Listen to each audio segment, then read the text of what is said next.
the word out each month. We also want to thank the College of Coastal Georgia for their support of the entrepreneurial activities we have at the school.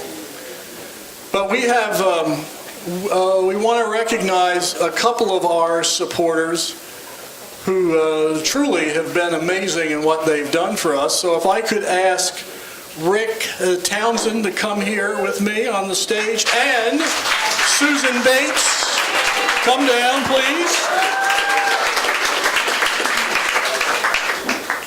If you would stand up on the stage, so in case they throw anything, it's me. Is this like a date?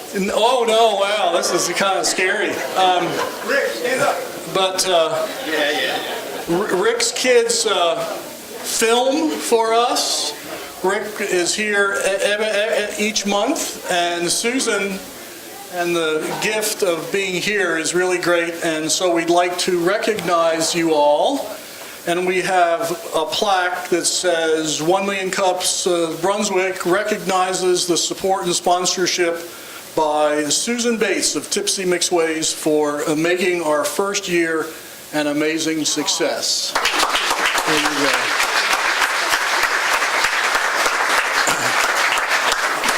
And Rick, it's the same thing, but we substituted your name. That's all right. But we, so. Please. Oh, no. Oh, yeah, if you want. Actually, we forgot to change all of Rick's. We thank him for being here at Tipsy McSway's, so that's okay. So now, we have so far two types of entrepreneurs that we've had present.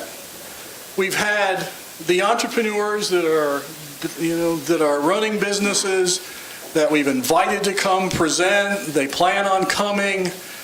And then we have our second group is the spontaneous entrepreneur. And this is when someone who said they're going to come doesn't show up, so I then just call on someone. And they then act entrepreneurial. And Matthew Rayford was our first spontaneous entrepreneur. And we've had a couple, and they've all turned out kind of amazing.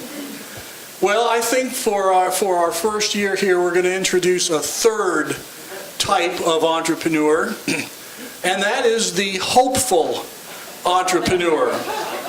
And this is someone who, if we use the model of our last presenters, that doesn't have a business plan and really doesn't want to have one, but is about to start the process of starting their own entrepreneurial venture.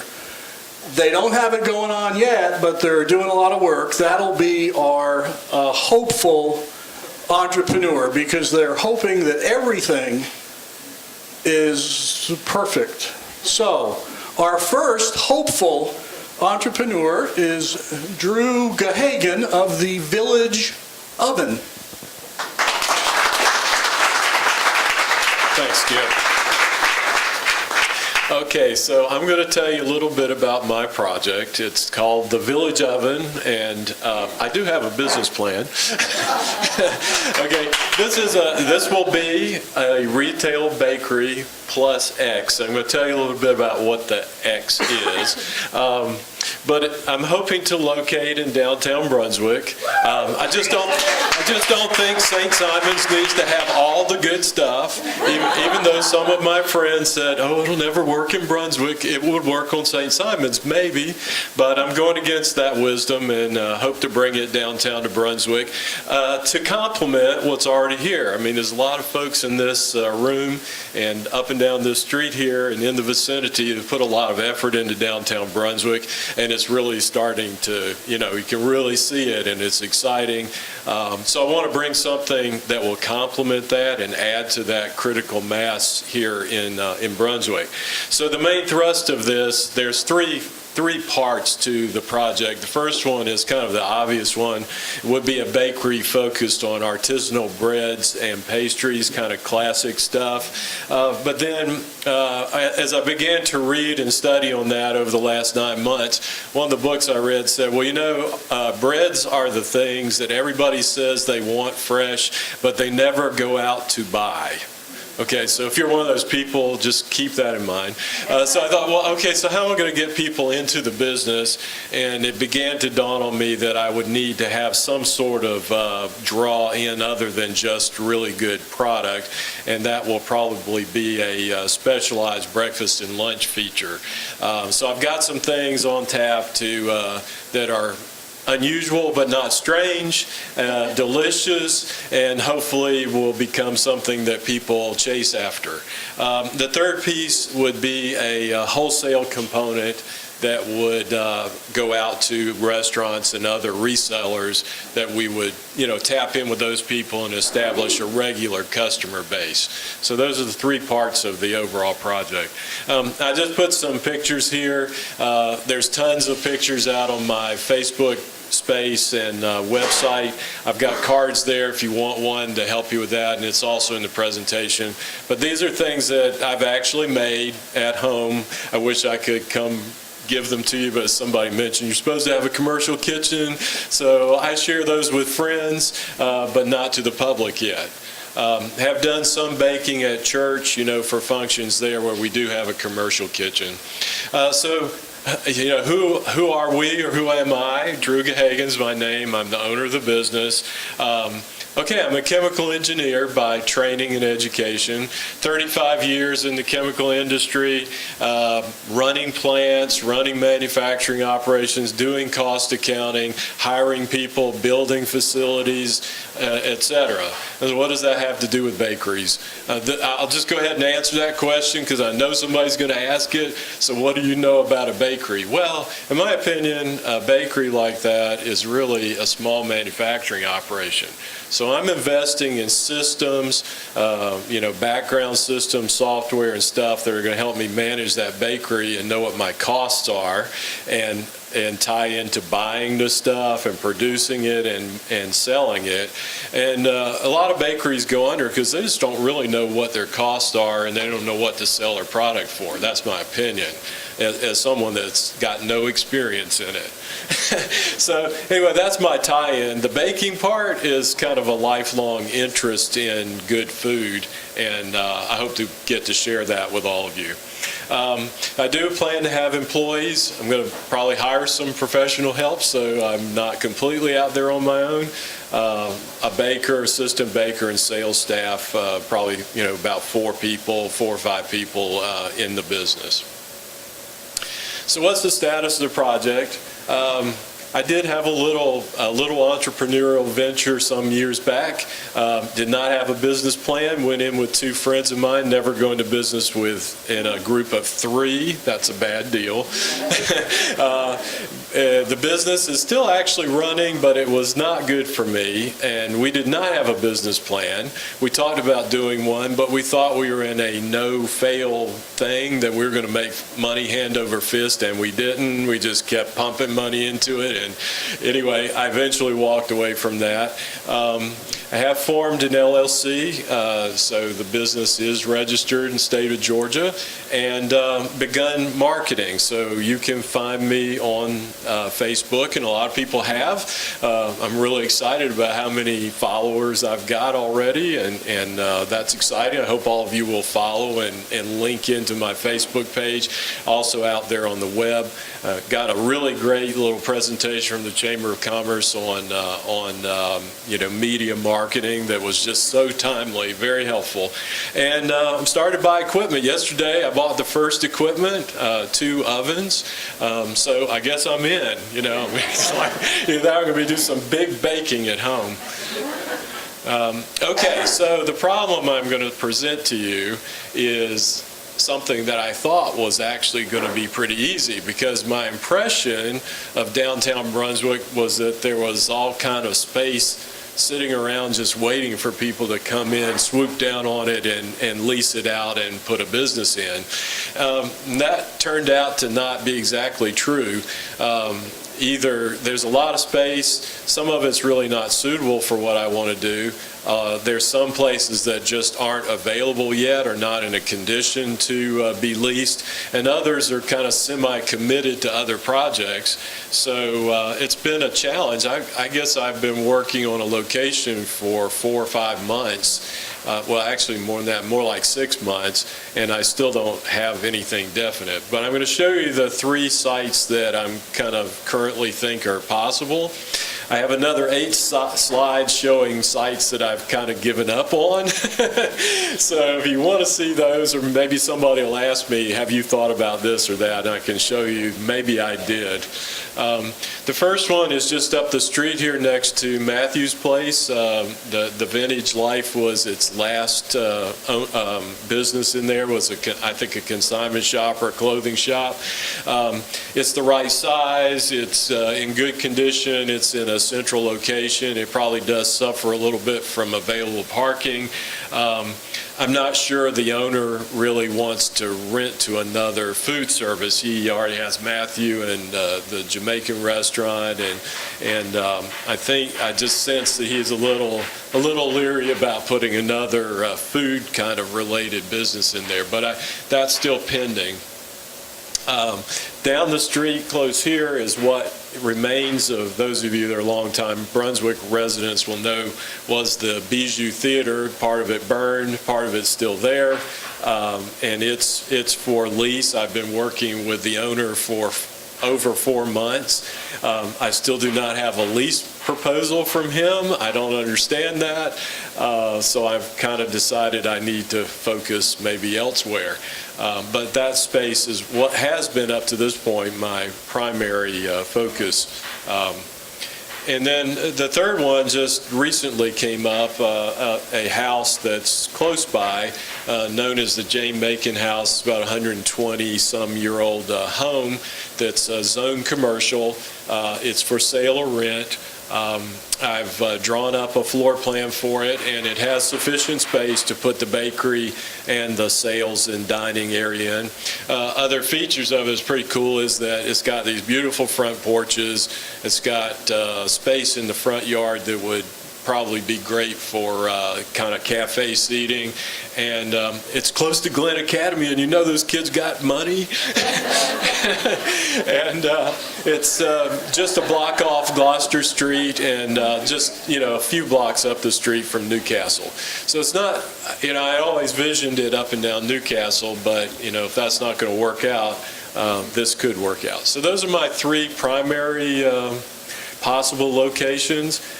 In my project plan, I can't really move forward on the critical items that would lead to startup until I pin this down. I've done a lot of stuff. I mean, I read a book said plan on a year from concept to startup, and I looked at it, I thought, you can do that in 6 months. I was wrong. Probably not the last thing I'll be wrong about, but it will be at least a year into this before this can start up, and perhaps a bit longer, just on how things are starting. But I have to get this done, or I can't really move forward on the timeline that's critical to start up. That's it, unless you want to see all the places that I have ruled out. So maybe I'll take questions now, and if somebody brings one up, I'll show you. Yes. What kind of square footage are you looking for, and why did you give up on I'm sorry, on... why did you give up on the other 2 prospects? Okay, well, the 3 prospects I mentioned, I have not given up on them. They're still viable. I like the third option the best at the moment, but I do find if I give things a little bit of time, your first impression often is not where you end up. And so it does pay to kind of like sit on it a little bit and think about it, because your mind does change.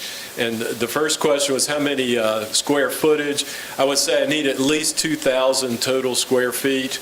A bit more would be better, but I think I can work it into about 2,000.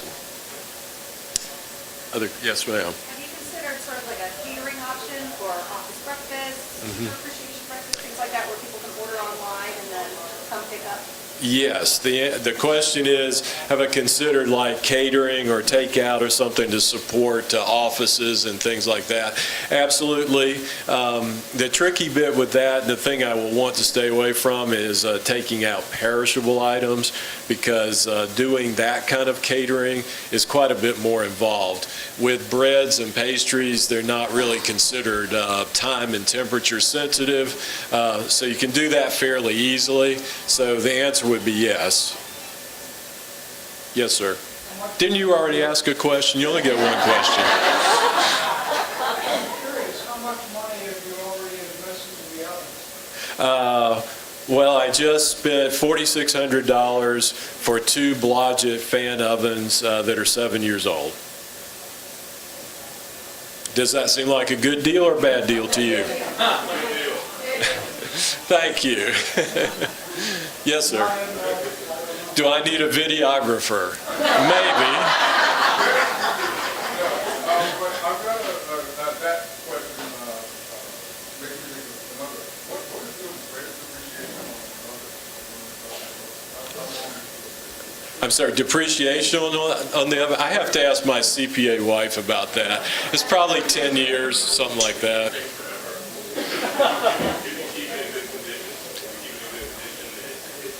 Yeah, if you mean for tax purposes, book purposes, or just in general. Oh, yeah, 10 or more years at least. Okay, right here.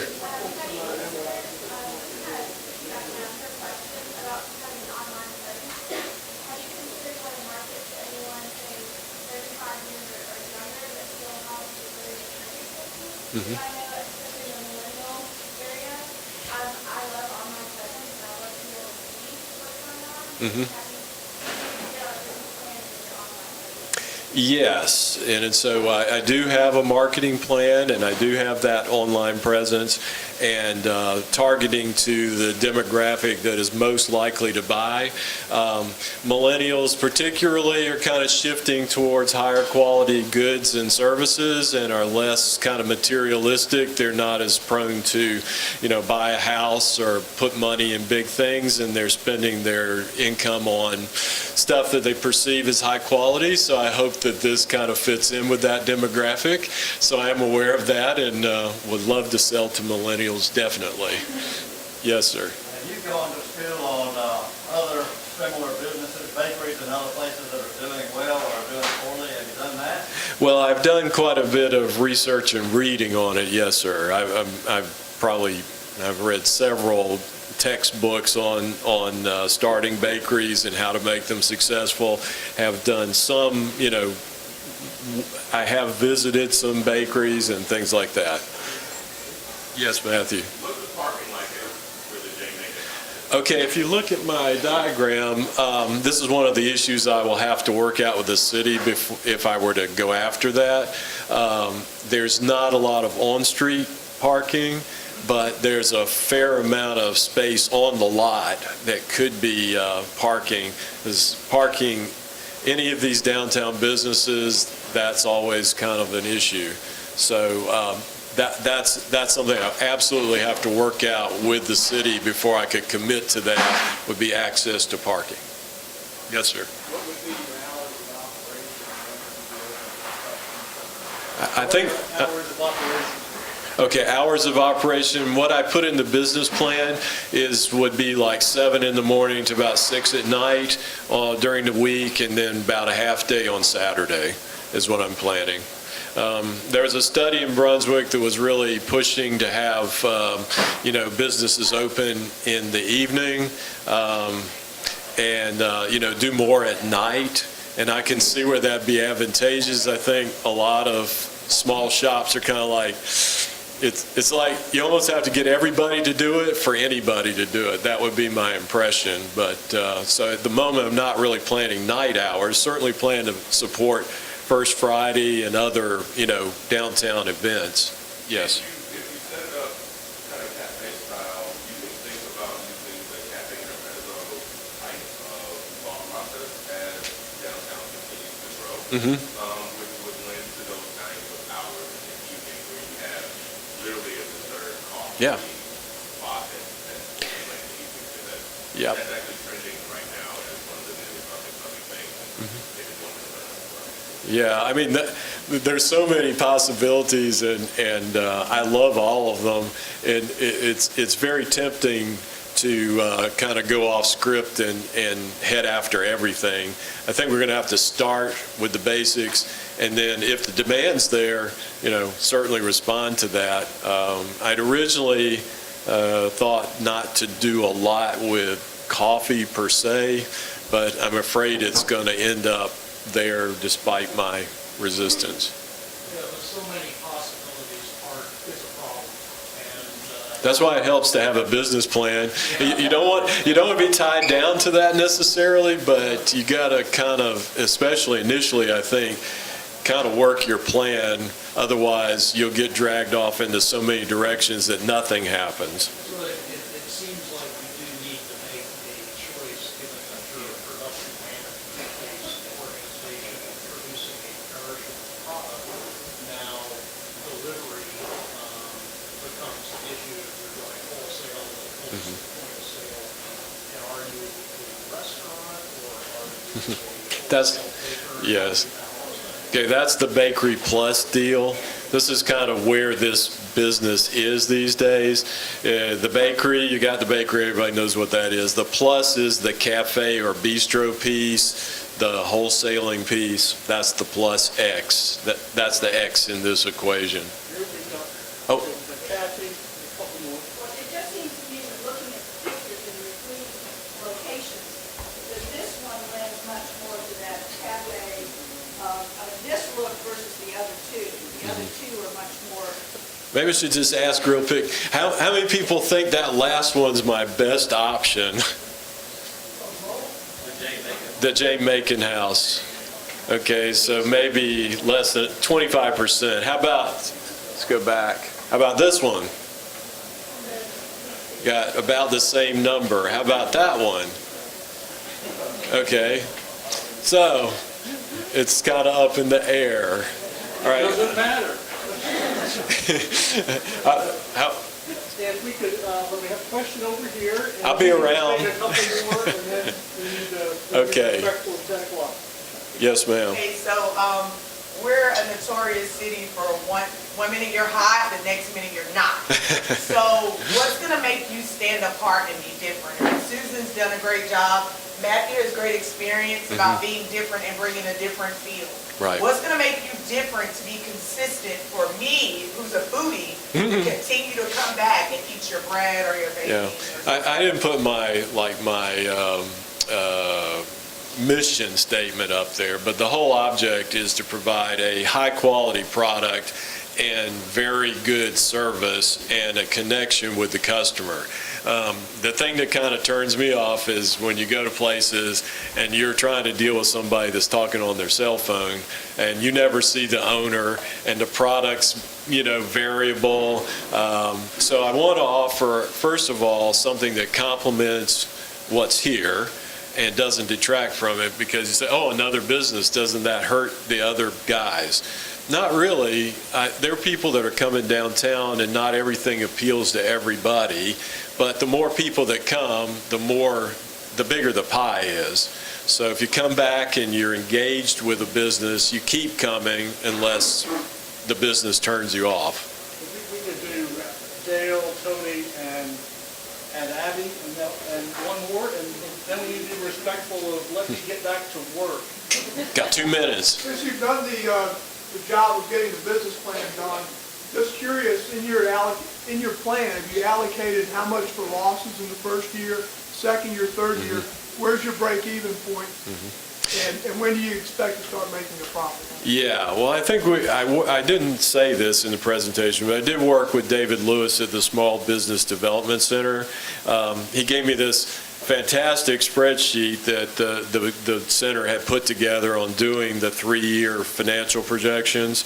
I feel like I put very conservative information in it because I wanted to challenge it. I didn't want to take the rosy scenario, because I think too many businesses go down the road and they think, okay, I can make money in 2 months.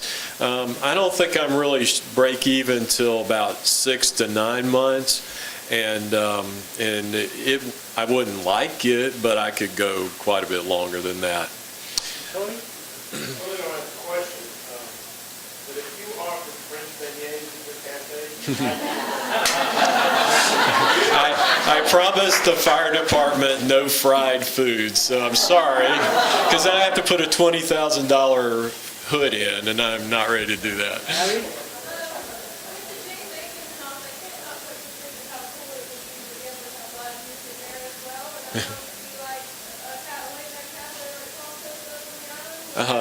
Yes.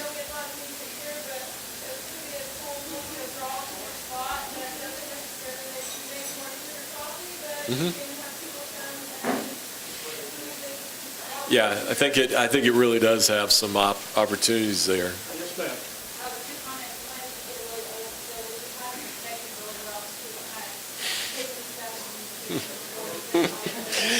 Yes, that's the downside, yeah.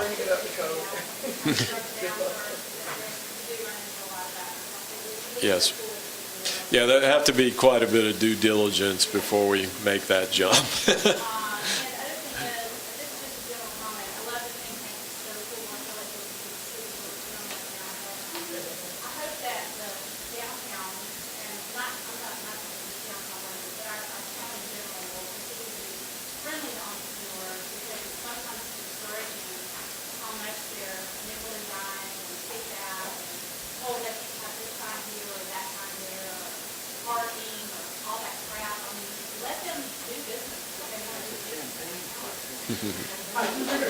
Yay.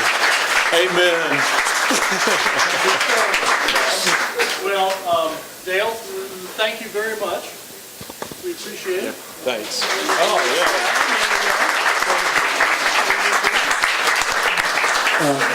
Oh, I'm glad, yes, please.